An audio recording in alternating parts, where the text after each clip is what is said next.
کوئی تو ایسا طریقہ ہوگا کہ میرے ساتھیوں کو اس سیاہ کنویں سے باہر لایا جا سکے، جولیا نے بے چین سے لہجے میں کہا۔ نہیں، انہیں کنویں سے باہر نکالنے کا کوئی طریقہ نہیں ہے، کٹانگا دیوی نے جواب دیا۔ تو کیا تم اس کنویں کا بند کیا ہوا منہ بھی نہیں کھول سکتی ہو؟ جولیا نے بری طرح سے سر جھٹک کر کہا۔ نہیں، یہ کام صرف بھوپت ہی کر سکتا تھا جو اب فنا ہو چکا ہے، اسے میں نے فنا کیا ہے، کٹانگا دیوی نے جواب دیا۔ تو جولیا کے چہرے پر مایوسی کے بادل چھا گئے۔ اسے اب واقعی محسوس ہونا شروع ہو گیا تھا جیسے وہ عمران اور اپنے باقی تمام ساتھیوں کو ہمیشہ کے لیے کھو چکی ہو اور اب وہ انہیں شاید کبھی نہ دیکھ سکے گی۔ یہ خیال آتے ہی جولیا کی آنکھوں میں نمی آ گئی، جس نے دیکھتے ہی دیکھتے آنسوؤں کا روپ دھار لیا اور اس کی دونوں آنکھوں سے آنسو نکل کر اس کی کن پٹیوں پر بہنا شروع ہو گئے۔ جولیا نے بلا شبہ اس سے پہلے کبھی خود کو اس قدر بے بس محسوس نہیں کیا تھا جس قدر وہ اس وقت تھی۔ کٹانگا دیوی اس کے پیروں کے پاس کھڑی اسے زہریلی نگاہوں سے گھور رہی تھی۔ چند لمحے وہ اسی طرح جولیا کے پاس کھڑی دیکھتی رہی، پھر وہ سائیڈ میں ہٹی اور جولیا کے پاس سے ہورتی ہوئی اس کے سر کے پاس آ کر کھڑی ہو گئی۔ تمہارے یہ آنسو تمہارے اب کسی کام نہیں آئیں گے جولیا، اب تم اکیلی ہو، قطعی اکیلی۔ اس لیے بہتر ہے کہ تم میری بات مان جاؤ۔ میں کٹانگا دیوی تم سے وعدہ کرتی ہوں کہ اگر تم اپنی خوشی سے مجھے اپنا جسم دینے کی حامی بھر لو گی تو میں تمہیں اذیت ناک موت سے ہمکنار نہیں کروں گی۔ میں اس قدر آرام اور سلیقے سے تمہیں ہلاک کروں گی کہ تمہیں اپنی ہلاکت کا بھی پتہ نہیں چلے گا۔ کٹانگا دیوی نے جولیا کو سمجھاتے ہوئے کہا۔ دفع ہو جاؤ یہاں سے، میں تمہاری شکل بھی دیکھنا گوارا نہیں کرتی، چلی جاؤ یہاں سے فوراً، جولیا نے غصے سے چیختے ہوئے کہا۔ اس کا انداز ایسا تھا جیسے اس کے ضبط کے تمام بندھن ٹوٹ گئے ہوں، اسی لیے وہ کٹانگا دیوی پر اس انداز میں بھڑک اٹھی تھی۔ اس کی بات سن کر ایک لمحے کے لیے کٹانگا دیوی کے چہرے پر ناگواری کے اثرات نمودار ہوئے، جیسے اسے جولیا کے بولنے کا انداز پسند نہ آیا ہو، لیکن دوسرے لمحے اس کا چہرہ نارمل ہو گیا اور اس کے ہونٹوں پر ایک بار پھر زہر انگیز مسکراہٹ اود کر آئی۔ تمہیں شاید اپنے ساتھیوں کی ہلاکت کا غم ہے، کوئی بات نہیں، جب تک تم زندہ ہو اپنے ساتھیوں کی ہلاکت پر آنسو بہا سکتی ہو۔ ویسے بھی تمہارے ہاتھ کا زخم ٹھیک نہیں ہوا ہے، اسی لیے میں تمہیں کچھ نہیں کہہ سکتی، لیکن جیسے ہی تمہارے ہاتھ کا زخم ٹھیک ہوگا میں تم سے ملنے پھر آؤں گی، تب تک تم اس غار میں رہو اور دیکھو تمہارے ساتھ یہاں کیا کیا ہوتا ہے، کٹانگا دیوی نے زہریلے انداز میں مسکراتے ہوئے کہا۔ کیا مطلب کیا ہوگا میرے ساتھ اس غار میں؟ جولیا نے اس کی جانب ہونہار نظروں سے دیکھتے ہوئے کہا۔ جو بھی ہوگا جلد ہی تمہیں اس کا علم ہو جائے گا، بس میرے یہاں سے جانے کی دیر ہے۔ اور پھر کٹانگا دیوی نے کہا اور اس کے چہرے پر انتہائی شفقانہ مسکراہٹ ابھر آئی۔ اس کی مسکراہٹ اس قدر خوفناک تھی کہ جولیا ایک بار تو اس کا چہرہ دیکھ کر لرز اٹھی تھی۔ اور پھر کیا؟ جولیا نے اس کی جانب غور سے دیکھتے ہوئے اور دھڑکتے دل سے پوچھا۔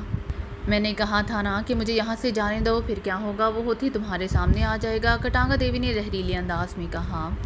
اب میں جا رہی ہوں اور جانے سے پہلے ایک بار پھر تمہیں متنبہ کر رہی ہوں کہ تمہارے بہتر حق میں یہی ہوگا کہ تم میری بات مان جاؤ، اس طرح تمہاری موت بے حد آسان ہو جائے گی، ورنہ تمہارا حشر بے حد بھیانک ہوگا، اس قدر بھیانک کہ تم اس کا تصور بھی نہیں کر سکتی ہو۔ کٹانگا دیوی نے اس بار انتہائی سخت لہجے میں کہا۔ ایک بار مجھے ان زنجیروں سے آزاد کر دو کٹانگا دیوی، پھر دیکھنا میں تمہارا کیا حشر کرتی ہوں۔ تمہیں فنا کرنے کے لیے مجھے چاہے اپنی جان ہی کیوں نہ دینی پڑے، اس سے بھی گریز نہیں کروں گی۔ میں تمہیں اپنا جسم دینے کی بجائے اپنے ہی ہاتھوں خود ہلاک کر دوں گی، لیکن تمہیں نئی زندگی کبھی حاصل نہیں کرنے دوں گی، یہ میرا تم سے وعدہ ہے۔ جولیانا فٹس واٹر کا وعدہ، اور جولیانا ایک بار جس سے جو وعدہ کرتی ہے اسے ہر حال میں پورا کرتی ہے، جولیا نے انتہائی غضبناک لہجے میں کہا۔ ایسا تم کچھ نہ کر سکو، اسی لیے تو میں تمہیں یہاں لا کر باندھا ہے۔ میں نے تمہیں جن زنجیروں سے باندھ رکھا ہے، اول تو تم انہیں توڑ نہیں سکتی، اور بالفرض محال اگر تم کسی طرح سے یہ زنجیریں توڑ بھی دو تب بھی تمہیں کوئی فائدہ نہیں ہوگا۔ جیسے ہی تم ان زنجیروں کو توڑو گی، یہ زنجیریں خود بخود حرکت میں آ کر تمہیں ایک بار پھر جکڑ لیں گی، اور اس بار یہ زنجیریں مزید پھیل کر تمہارے سارے جسم کو اس طرح بری طرح سے جکڑیں گی کہ تم معمولی سی جنبش بھی نہیں کر سکو گی، کٹانگا دیوی نے کہا۔ تو جولیا گھبرا کر رہ گئی۔ کٹانگا دیوی مڑی اور قدم اٹھاتی ہوئی آگے بڑھتی چلی گئی۔ جولیا نے سر گھما کر دیکھا، اس کے پیچھے غار کا بند خانہ دکھائی دے رہا تھا۔ کٹانگا دیوی بند خانے کی طرف بڑھ رہی تھی، اور پھر جیسے ہی غار کے بند حصے کی طرف گئی، اسی لمحے ہلکی سی گڑگڑاہٹ کی آواز سنائی دی، اور دوسرے لمحے دیوار کا ایک حصہ کسی دروازے کی طرح خود بخود کھلتا چلا گیا۔ دوسری طرف اندھیرا تھا۔ کٹانگا دیوی رکے بغیر قدم اٹھاتی ہوئی تاریک حصے میں چلی گئی، اور جیسے ہی وہ دروازے کی دوسری طرف گئی، اسی لمحے گڑگڑاہٹ کی آواز کے ساتھ دیوار برابر ہوتی چلی گئی۔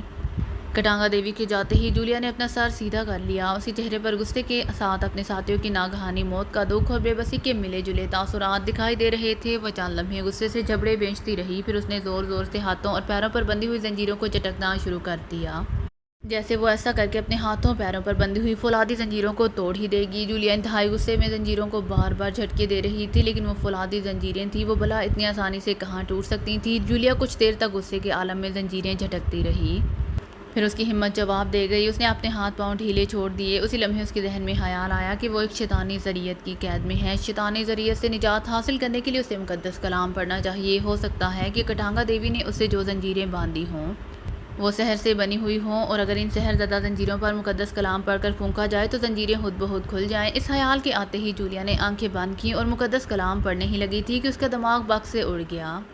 اسے مقدس کلام اور کوئی مقدس نام یاد ہی نہیں آ رہا تھا۔ جولیا سر جھٹک جھٹک کر آیات اور مقدس کلام یاد کرنے کی کوشش کر رہی تھی، لیکن اس کا دماغ جیسے بلینک ہو چکا تھا۔ مقدس کلام اور آیات تو ایک طرف، اسے کوئی مقدس نام بھی یاد نہیں آ رہا تھا۔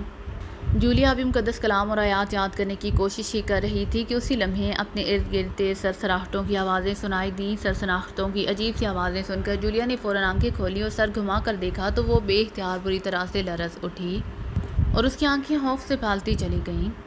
اس کے دائیں طرف غار کی دیوار میں بے شمار چھوٹے چھوٹے سوراخ سے بنے ہوئے تھے، جن میں سے سیاہ رنگ کے بچھو نکل کر باہر آ رہے تھے اور وہ زمین پر آہستہ آہستہ جولیا کی جانب بڑھے آ رہے تھے۔ جولیا نے سر گھما کر دوسری طرف دیکھا تو اس طرف بھی یہی حال تھا۔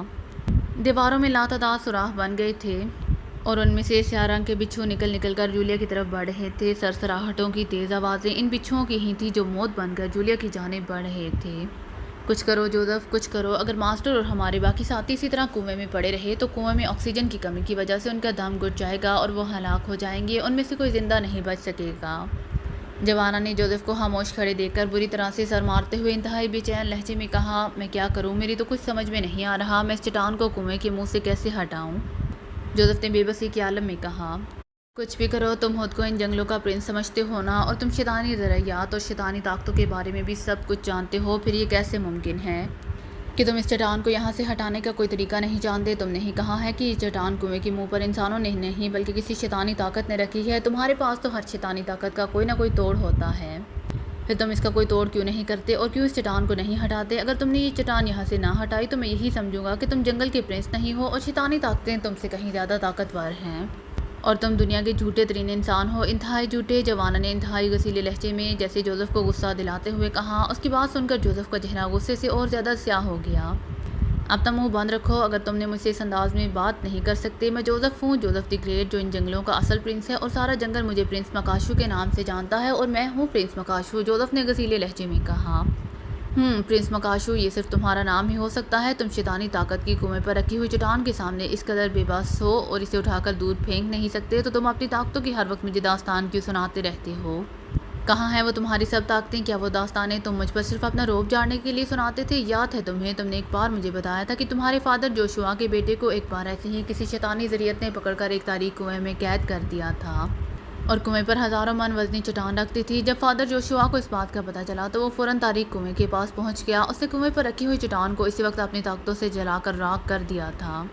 چٹان کی راکھ کنویں میں بھی گری تھی، لیکن چونکہ راکھ کا ملبہ وزن نہیں رکھتا، اس لیے فادر جوشوا کے بیٹے کو کچھ نہیں ہوا تھا، اور فادر جوشوا نے کنویں میں اتر کر اپنے بیٹے کو صحیح سلامت نکال لیا تھا۔ یاد ہے تمہیں؟ یہ سب تم نے ہی مجھے بتایا تھا، اور تم نے یہ بھی کہا تھا کہ شیطانی ذرائعات جب اپنے دشمنوں کو کسی تاریک کنویں میں قید کر کے اس کنویں کا منہ بند کرتی ہیں تو بند کنویں کے منہ کھولنے کے لیے سرخ آگ کا استعمال کرنا پڑتا ہے، جس سے بڑی بڑی اور بھاری سے بھاری چٹانیں ایک لمحے میں جل کر راکھ بن جاتی ہیں۔ یاد ہے نا؟ جوانا نے غصیلے لہجے میں کہا، اور اس کی بات سن کر جوزف بری طرح سے اچھل پڑا۔ سرخ آگ، او تم ٹھیک کہہ رہے ہو، مجھے یاد آ گیا ہے، یہ چٹان یہاں شیطانی ذریعت بوپت نے رکھی تھی۔ اگر اس چٹان پر سرخ آگ برسائی جائے تو یہ واقعی جل کر راکھ ہو سکتی ہے۔ ویل ڈن جوانا، ویل ڈن، تم نے بہت بڑی مشکل حل کر دی ہے۔ اگر تم مجھے یہ سب یاد نہ دلاتے تو میں واقعی اس بات سے پریشان ہو رہا تھا کہ میں اس چٹان کو کنویں کے منہ سے کیسے ہٹاؤں اور ان کے ساتھیوں کو کنویں سے کیسے زندہ باہر نکالوں۔ ویل ڈن، تم گریٹ ہو، ریئلی گریٹ ہو، تم نے میرے دماغ کی بند کھڑکیاں کھول دی ہیں۔ ویل ڈن، جوزف نے انتہائی مسرت بھرے لہجے میں کہا، اور بار بار جوانا کے لیے ویل ڈن کی گردان کرتا رہا۔ اس کی بات سن کر جوانا کے چہرے پر حیرت ابھر آئی اور وہ آنکھیں پھاڑ پھاڑ کر جوزف کی طرف دیکھنے لگا۔ جوزف کا انداز ایسا تھا جیسے وہ اپنا ذہنی توازن کھو چکا ہو، لیکن اس کا چہرہ فرتے مسرت سے کھلا ہوا تھا۔ کیا مطلب؟ کیا تم اس چٹان کو جلا کر راکھ کرو گے؟ لیکن کیسے؟ چٹان کو بھلا جلا کر کیسے راکھ کیا جا سکتا ہے؟ جوانا نے حیرت بھرے لہجے میں کہا۔ سرخ آگ، تم نے خود ہی تو یاد دلایا ہے کہ جن دہانوں کو شیطانی ذرائعات نے بند کیا ہے انہیں سرخ آگ سے کھولا جا سکتا ہے، جوزف نے دانت نکالتے ہوئے کہا۔ وہ تو بس میں نے تمہاری باتیں دہرائی تھی، جوانا نے کہا۔ یہ محض باتیں نہیں ہیں جوانا، یہ سچ ہے۔ شیطانی ذرائعات جب بھی اپنے دشمنوں کو کسی غار یا ایسے ہی کنویں میں قید کر کے غاروں اور کنویں کے منہ بند کر دیتی ہیں تو ان دہانوں کو کھولنے کے لیے سرخ آگ کا استعمال کیا جاتا ہے، جس سے بند دہانے جل کر راکھ ہو جاتے ہیں۔ اس کنویں پر موجود چٹان بھاری اور انتہائی ٹھوس ہے، لیکن چونکہ اسے ایک شیطانی طاقت اپنے ہاتھ لگا چکی ہے، اسی لیے یہ چٹان اندر تک کھوکھلی ہو چکی ہے۔ جس طرح ہم شیطان اور ان کی ذریات سے نفرت کرتے ہیں، اسی طرح کائنات کی ہر چیز شیطان اور اس کی ذریات سے اللہ کی پناہ مانگتی ہیں، اور جہاں جہاں شیطان اور اس کی ذریات کے قدم پڑتے ہیں وہ جگہیں اندر تک جل کر راکھ ہو جاتی ہیں، اور وہاں گھاس کا ایک تنکا تک پیدا نہیں ہوتا ہے۔ اس چٹان کے ساتھ بھی ایسا ہی ہوا ہوگا، بس اسے آگ سرخ دکھانے کی ضرورت ہے۔ جیسے ہی اس پر سرخ آگ برسے گی، دیکھنا یہ چٹان کس طرح سے جل کر راکھ بنتی ہے۔ سرخ آگ کے سامنے یہ ٹھوس چٹان ہوشیاریوں کی طرح ایک لمحے میں جل کر راکھ بن جائے گی۔ جوزف نے مسرت بھرے لہجے میں کہا، لیکن تم اس چٹان کو جلانے والی سرخ آگ لاؤ گے کہاں سے؟ جوانا نے ہونٹ سکوڑتے ہوئے کہا۔